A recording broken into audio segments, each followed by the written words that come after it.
Once upon a time, every day, the woodcutter went to the forest and cut the dry branches of the trees and took them to the city and sold them.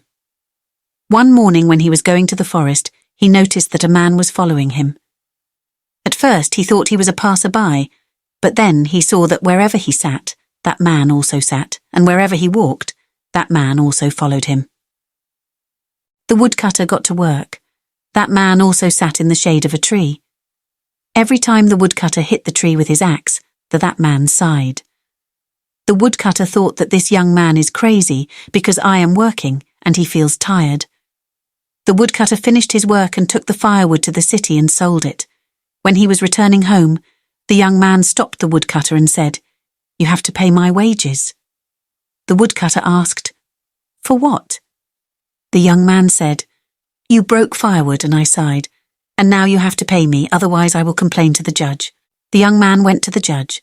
The judge asked the story and the woodcutter explained. The judge asked the young man, "Is he telling the truth?" The young man said, "Yes, I sighed, and now he has to pay my wages." The judge took the money bag from the woodcutter and poured his money on the ground. After that, he asked the young man, "What did you hear?" The young man said, "The sound of a few coins." The judge said, "So the sound of coins is for you. Now leave here and buy whatever you want with it." He was surprised by this judgment, and the happy woodcutter returned to his home.